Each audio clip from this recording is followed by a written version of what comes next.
Hello and welcome to our next Bible class.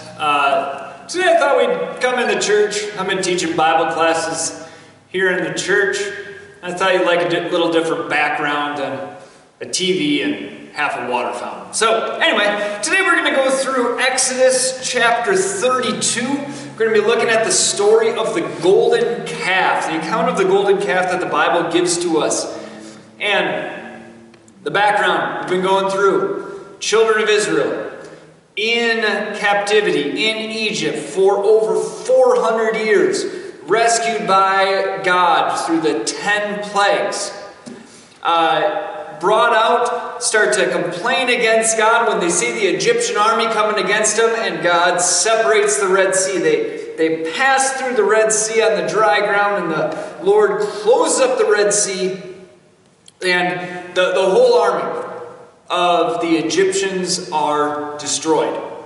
They get to the other side, they sing a song, they rejoice, they keep going. They finally make it to Mount Sinai, where the Lord is giving them food to eat and manna, and every once in a while He gives them some quail to have as well. They're down there, they're divided into these different groups, and then Moses says, I'm going to go up and talk to God. So this is the place that God, Mount Sinai, is where God called Moses with the burning bush. And He said to Moses, you're going to go, you're going to free the people from slavery, and then you're going to bring them back here. So Moses finds himself back there and says, now I'm going to go back up and I'm going to talk to the Lord. And he's up there for 40 days. 40 days, Moses is up on the mountain, and it seems that Joshua is attending him up there while he's doing it. And the Lord is handwriting for him the 10 Commandments on the 2 stone tablets. And that's where we get to Exodus chapter 32. When the people saw that Moses was long in coming down from the mountain, they gathered around Aaron and said, come, make us gods who will go before us. As for this fellow Moses, who brought us up out of Egypt, we don't know what has happened to him. So, Aaron's in charge, right? Moses, when he was called at that first, the burning bush originally, he said, I'm not a very good speaker. And God said, well, your brother Aaron is going to go with you. So Moses and Aaron are this. Moses would be like the president. Aaron is the vice president that's there. And Moses goes up the mountain. And after 30 days, these people say, hey, where'd that guy go? When you think about it, most of these people would not know Moses personally. They would know that he's the leader, that he's the one that went and talked to Pharaoh all these times. He did these miraculous things.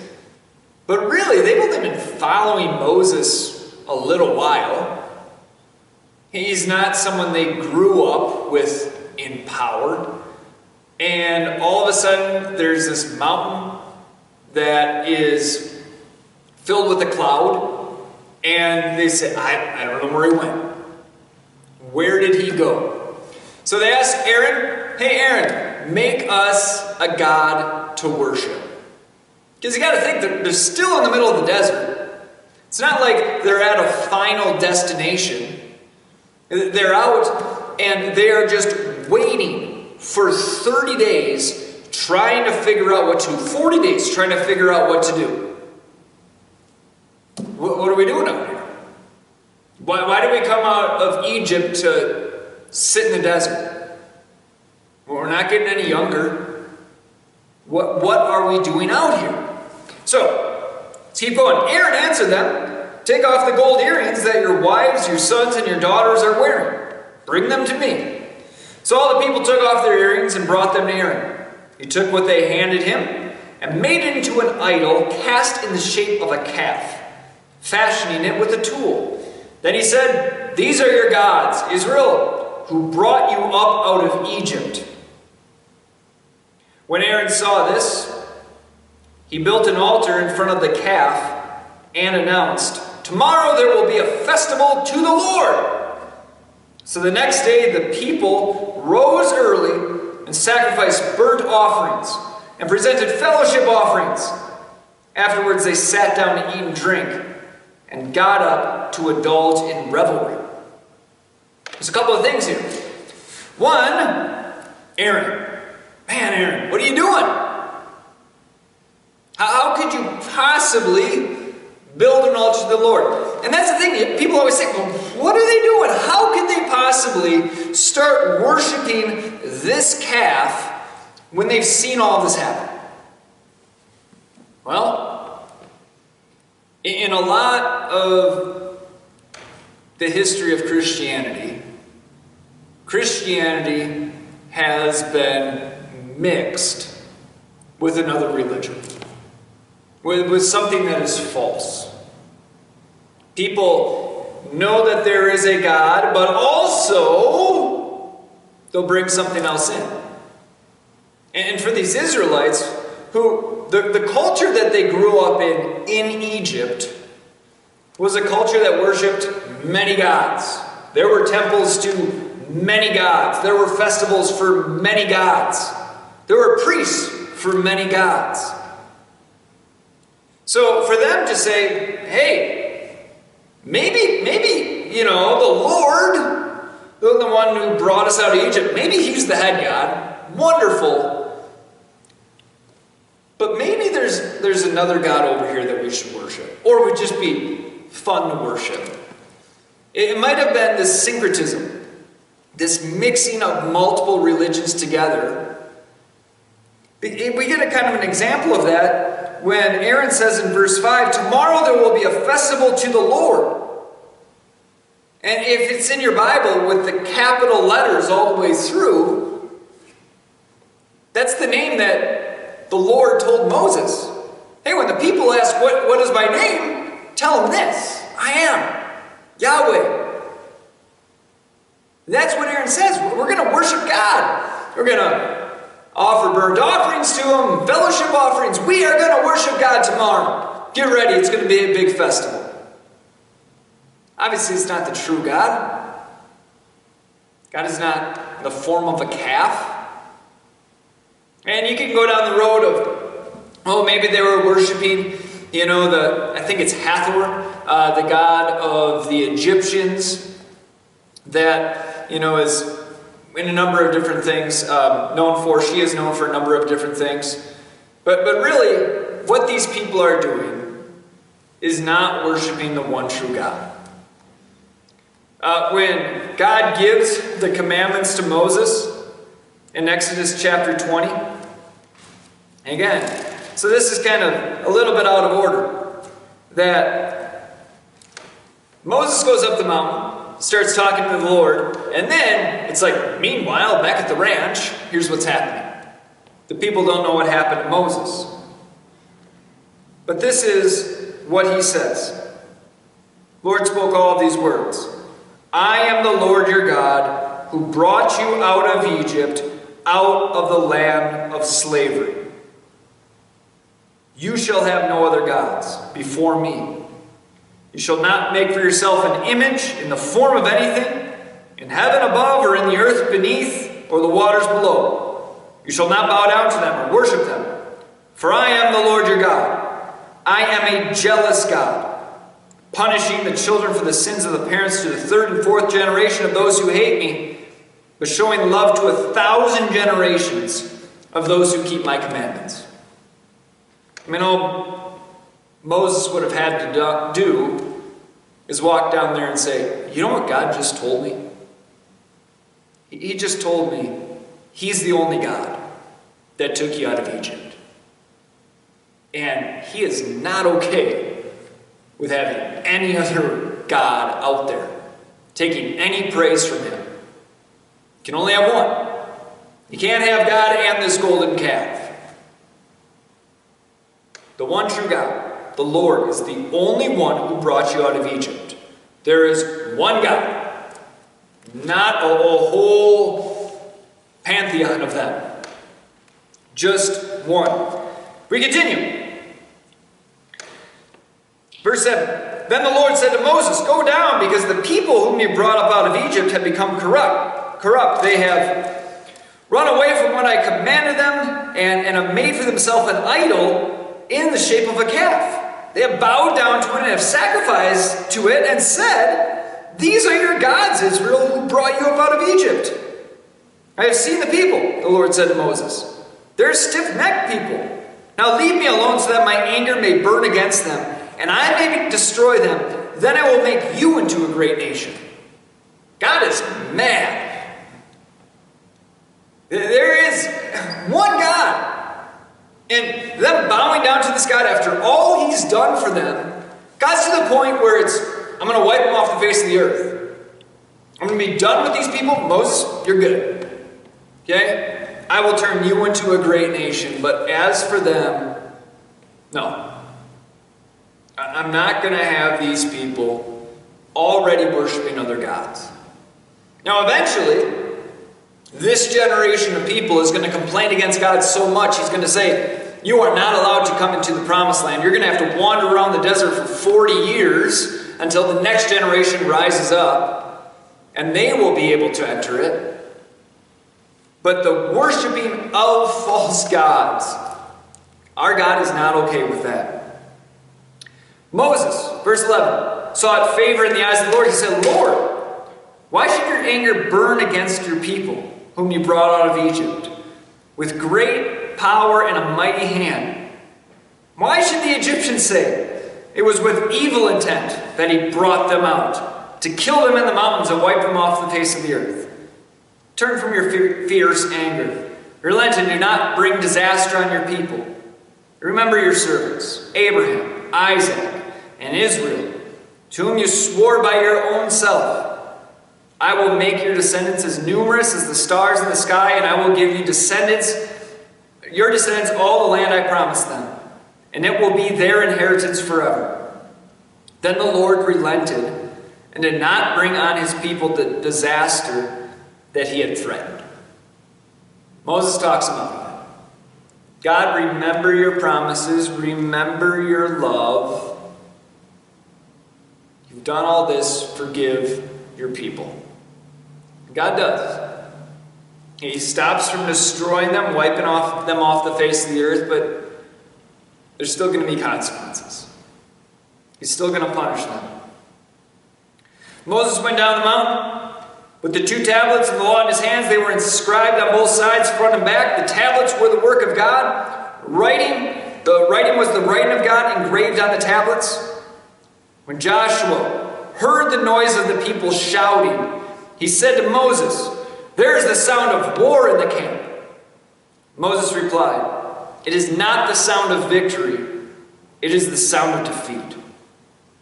It is the sound of singing that I hear." Now normally, if you were blindfolded and you're walking up to a war camp and you heard people singing, you'd think to yourself, "Well, these people must have won. They're rejoicing. They're having fun." But when Moses hears this singing, he hears people worshiping a false god. He hears people turning away from the only God that can save them from death. The God who saved them from the slavery in Egypt, and the God who's going to save them from eternal death in hell. Defeat. And the party is going so well, so loud, that Joshua thinks there's a war going on. It's not a quiet get-together, a little hootenanny. It is a massive, massive party. When Moses approached the camp, saw the calf and the dancing, his anger burned, and he threw the tablets out of his hand, breaking them into pieces at the foot of the mountain. He took the calf the people had made and burned it in the fire.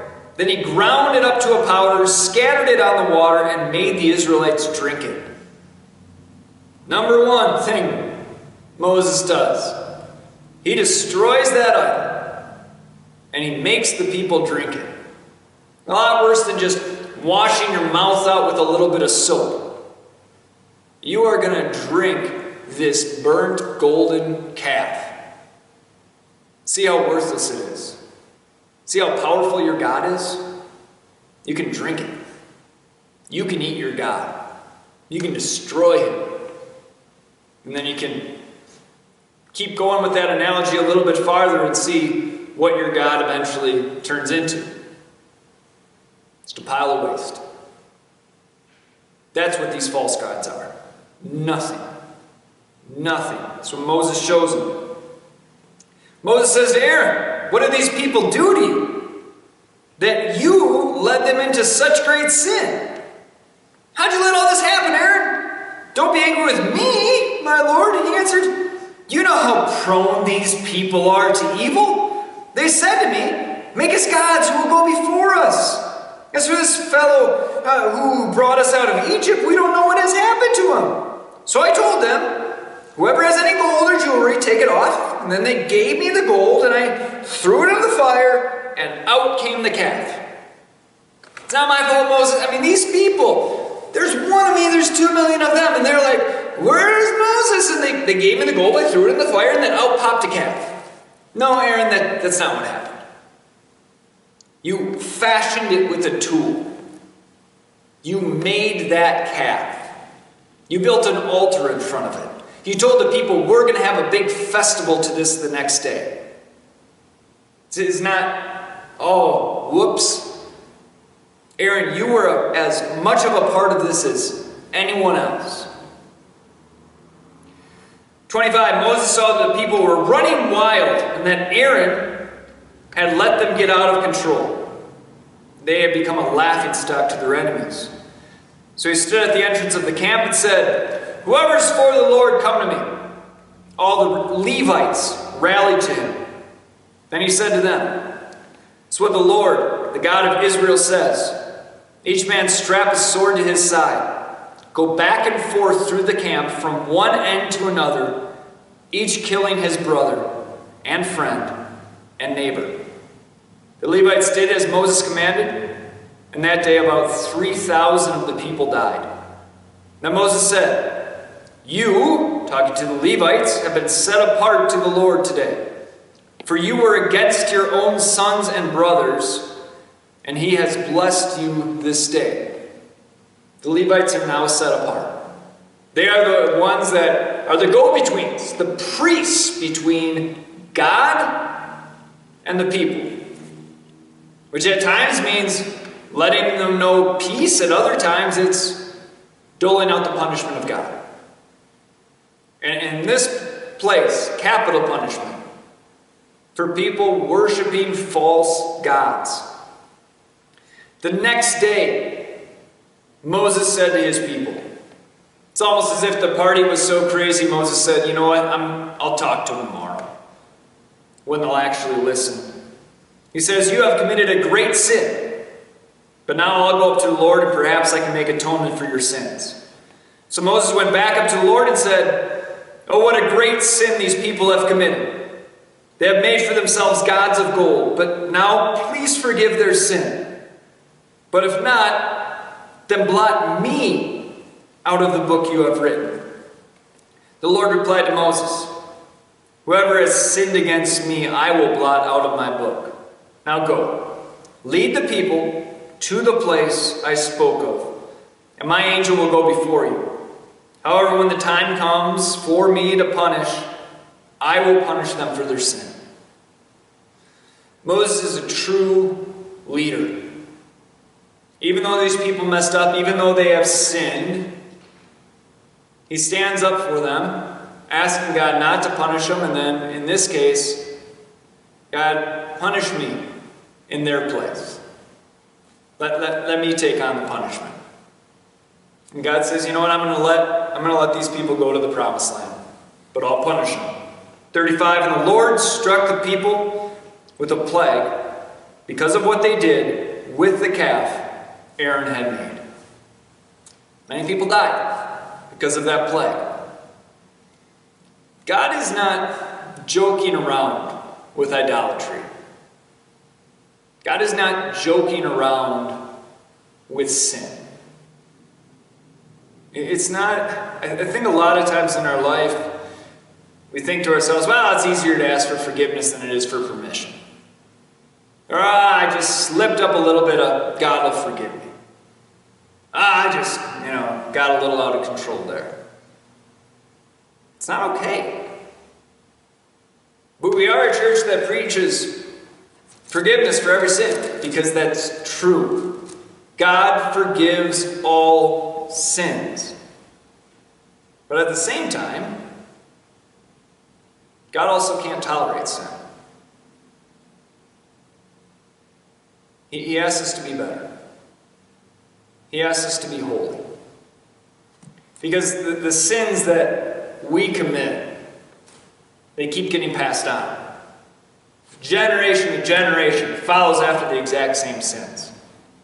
Whatever we worship here in this country, whether it's money, or fame, or lust, whatever people go after. It's the same thing that was going on in the generation before, the generation before that. Even this golden calf, they passed it on to their children. When the kings of Israel split, there was this divide between the nations of Judah and the nations of Israel, the southern kingdom, the upper kingdom, and then Judah beneath them. The king in the northern kingdom, Jeroboam, he wanted to figure out, how do I get all the people to listen to me? I don't want them to go down to Jerusalem, into that other kingdom, and start worshiping God there. So you know what he does? He builds 2 golden calves. Puts one in the south and one in the north. And you know what he said? These are the gods who brought you up out of Israel.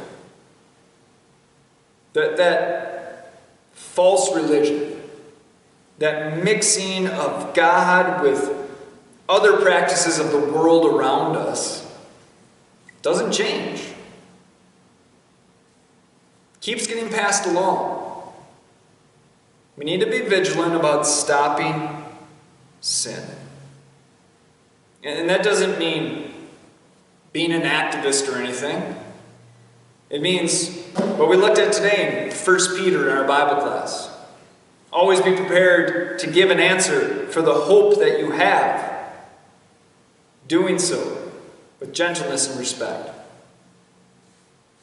We're always ready to tell people about our God. Always ready to tell people what we deserve. Nothing. And then to tell people what our God gives us. The gift of everlasting life. Because our God even forgives us turning our back on Him.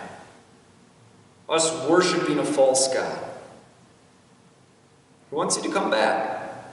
He takes no pleasure in the death of the wicked, but rather that they turn from their evil ways and live. Turn from your evil ways and live.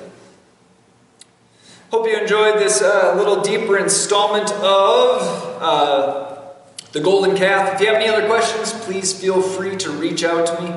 Call, text, email, swing on by. Otherwise, God be with you. Keep worshiping the one true God.